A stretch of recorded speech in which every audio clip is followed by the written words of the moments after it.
Okay, let's get right into it.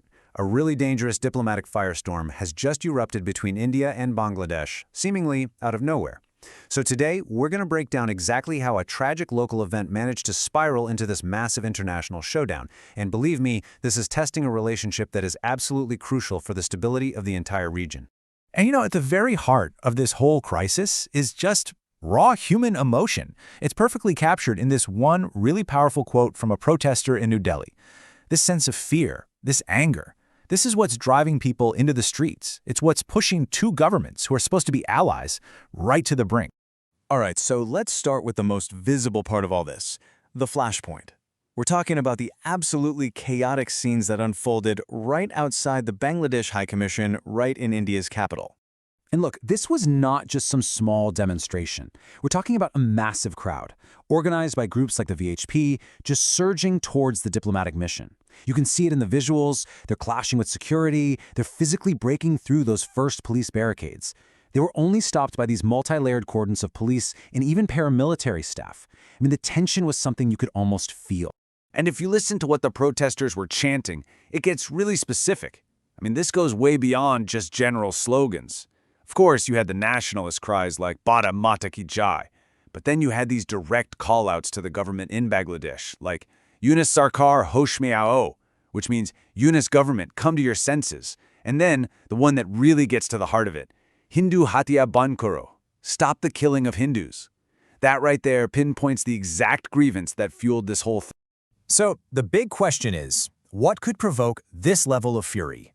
Well, to really get why things exploded in Delhi, we actually have to look across the border to the tragic event that was the real catalyst. The flashpoint. It was the brutal mob lynching of a young Hindu factory worker named Dipu Chandra in Mymensingh, Bangladesh. Now, according to Hindu organizations and minority rights groups, he was killed because he was falsely accused of religious defamation. And you have to understand that is an incredibly sensitive and, frankly, incredibly dangerous charge to make in that part of the world. Now, here's the really crucial point. This horrible lynching of Dipu Chandra it didn't just happen in a vacuum. Think of it as the final, explosive event in a whole series of things that had already put Bangladesh on edge. The country's minority communities were already on high alert. This timeline really shows you the chain reaction, how one thing led to another. So the country was already reeling from something called the July Uprising, this huge student-led protest movement. Then, one of its key organizers, a student named Hadi, dies after being shot. And boom, that sparks widespread outrage, demonstrations all across Bangladesh. It was right in the middle of all that intense national turmoil that Dipu Chandra was lynched. And that's the moment an internal crisis in Bangladesh suddenly became a major international incident with India. Okay, so with all this anger spilling onto the streets, the focus naturally shifts to the governments in New Delhi and Dhaka. And this is where things really start to build, and their reactions quickly escalate into a full-blown diplomatic clash. And the situation just devolved so quickly into this step-by-step retaliation. It was a classic tit-for-tat spiral. First, India summons the Bangladeshi envoy. What does Bangladesh do? It immediately responds in kind, summons India's envoy. Then, protesters try to breach India's mission in Chittagong, so India halts visa services there. And then, citing the protests back in Delhi, Bangladesh retaliates by suspending visa services at a bunch of its missions. You can just see it escalating, one step after another.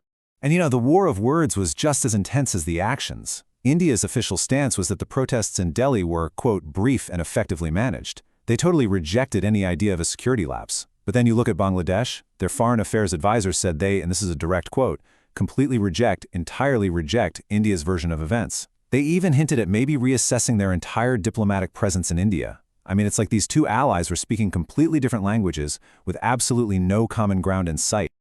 So with this total diplomatic deadlock, you have to ask, where did two of South Asia's most critical partners even go from here? The stakes are just incredibly high, and honestly, the path forward is anything but clear. And this is why this whole thing really matters. Look, at its core, this is about the safety of minority communities on both sides of the border. It's about making sure diplomats are safe enough to actually do their jobs. But if you zoom out on a much larger scale, this threatens the stability of a partnership that is absolutely vital for trade, for security, for the entire regional balance. And the risk of more populist anger just fueling this fire, it's very real. And all of this brings us to the final, really critical question. Look, The relationship between India and Bangladesh is so deeply intertwined by history, by culture, by economics. But what this crisis has shown us is just how fragile that relationship can be. So can they find a way to tackle the core issue here, the safety of minorities, and actually pull back from the brink? Or are we watching the beginning of a permanent and very dangerous rift?